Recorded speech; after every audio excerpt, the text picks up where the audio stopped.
This is Seizure Lecture Part 2. Now we're going to discuss the newer anti-epileptic drugs. There's a total of 14. They are better tolerated um, than the older anti-seizure medications. Oxycarbazepine, which is trileptal, is indicated for monotherapy and adjunctive therapy for partial seizures in adults and children. Um, its anti-seizure effects, it affects the sodium channels and the seizures are suppressed. Adverse effects, you can have dizziness, drowsiness, double vision, nystagmus, headaches, nausea, vomiting, ataxia. There can be clinically significant hyponatremia. You do have to watch for Stevens-Johnson's, and that does occur with all the others. On the previous presentation, when it said rash, um, there can be a rash, and that rash can, of course, turn into Stevens-Johnson syndrome, which can be fatal. The skin sloughs eventually. So it's just very important to educate your patient about the potential effect of a rash and developing Stevens-Johnson's, and to notify you with any rash, let you evaluate whether it's a rash that may mean that the medication has to be stopped, and not to wait weeks, because that could end them up in the hospital with serious consequences. They can have toxic epidermal uh, necrosis, and there can also be other drug interactions similar to what you saw with the Tegretol and the other anti-epileptic drugs. In psych, we also use trileptal. It is very helpful for patients when they have the aggression and what we call road rage in that bipolar patient. Lamotrigine, or Lamictal. It's used for seizure activity and for bipolar disorder. Um, we like the use of Lamictal. The biggest side effect here, when we look, is the rash. When Lamictal was tested and was still in clinical trials, that was the most prevalent, red flag. And so, because of that, it is started at a very low dose and worked up. So for the first month, the medication is almost basically non-effective. By week 4, if there's no rash, you can go up um, significantly on the dose to get more of a therapeutic effect. But you still always ask and watch for the potential for the rash to start. It can start later in the course of treatment, and you also want to watch if you increase the dose of treatment at any time.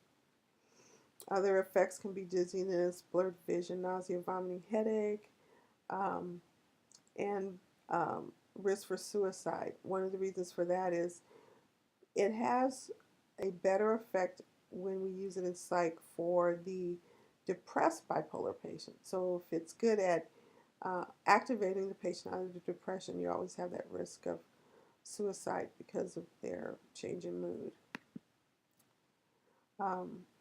Gabapentin is another med. It's used as an adjunctive therapy for partial seizures. Off-label, it's definitely used a lot for neuropathic pain, especially with the diabetic patient. It's used prophylactically for migraines, treatment of fibromyalgia, relief of hot flashes. It is also used, we use it in psych, sometimes for anxiety that we can't regulate with other means, and not wanting to have the patient on the benzodiazepine. Adverse reactions is usually generally well tolerated, and the most common side effects are somnolence, dizziness, ataxia, fatigue, nystagmus, and peripheral edema. The next med is Lyrica, and it's an analog of GABA, It's used extensively for neuropathic pain associated with the diabetic neuropathy, for post-herpetic neuralgias. It's used as an adjunctive therapy for partial seizures and for fibromyalgia. Adverse effects are similar to the other meds. There can be significant weight gain, difficulty thinking added to the ones that are with all the other meds in this class. There can be life-threatening angioedema, so you do want to warn the patient that if they do notice a swelling in their lips or anywhere in their uh, face, that they should immediately go to the ER. Um, and they can also get rhabdo with this medication, so they should also be aware of the signs and symptoms for rhabdo. There is an abuse potential with Lyrica. There can be physical dependence, so that's hard when you have a patient getting it for their fibromyalgia, something, a chronic illness, where they do, it's not that hard to get that physical dependence. Next is Keppra, which is one of our newer medications. It has a unique agent that is chemically and pharmacologically different. Its action of method of action is actually unknown. Adverse reactions are mild to moderate, and it doesn't interact with any of the other AEDs, which is very nice. I do see a lot of my patients that also have seizure disorder on Keppra and are doing quite well. The next is the topiramate or Topamax.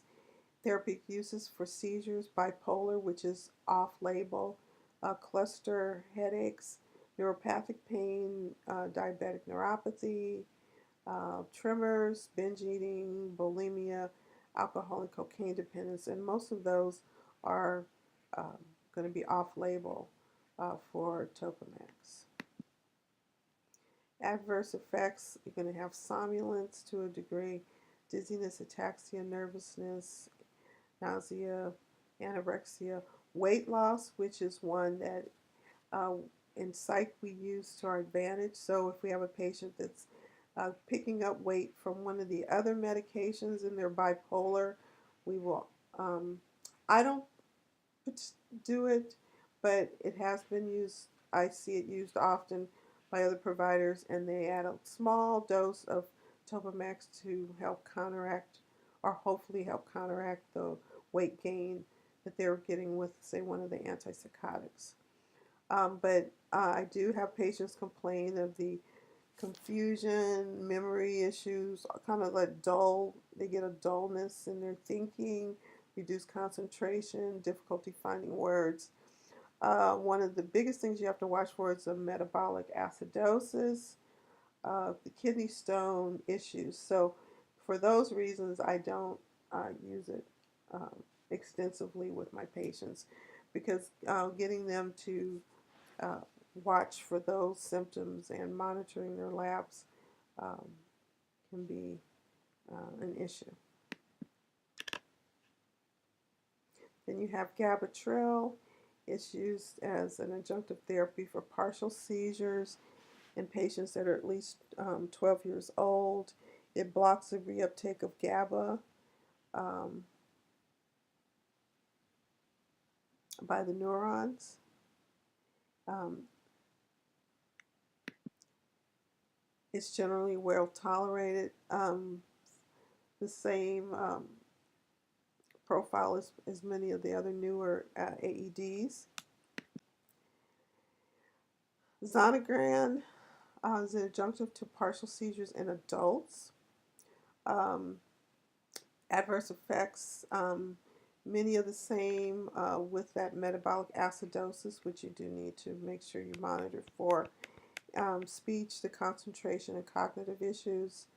You can have severe psychiatric effects and the hypersensitivity reactions with this one. So you have to really monitor your patients well. Felbutol is effective in a broad spectrum of anti-seizure activity. It's a potentially fatal adverse reaction of aplastic anemia and liver failure.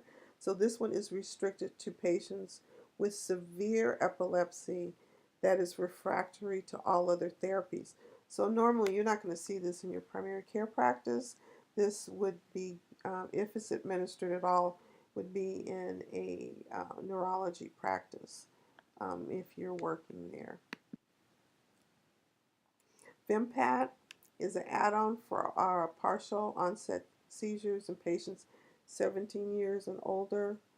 It's generally well tolerated, same symptomatic profile, except you can see it does have the prolonged PR interval that would have to be monitored for periodically. And it is a scheduled drug with a small risk of suicidal thoughts and behaviors. The last drug is Potiga, which is the first-in-class potassium channel opener. It's an adjunctive treatment to partial onset seizures, but it does promote urinary hesitancy and retention, so that needs to be monitored. You do need to warn your patients that their urine may turn a red-orange color, and otherwise the symptoms are similar to the other AEDs, and there is potential for abuse, and this may become a scheduled medication also. So now on to the questions. Patients prescribed Dilantin for epileptic seizure. What is a priority for patient teaching? And the answer is D. Teach the patient to avoid abrupt cessation of treatment. Question 2, the nurse is caring for a patient who's taking Dilantin. What should the nurse question the patient receiving? And the answer is A, the cimetidine or Tagamet, because it can elevate the Dilantin levels. Question 3, last question. Patient is prescribed Tegretol for seizure. What is the most important to teach the patient? Which food to avoid? And that should be easy, which is number B, grapefruit juice. Always grapefruit juice. And that is it for this presentation. Thank you very much.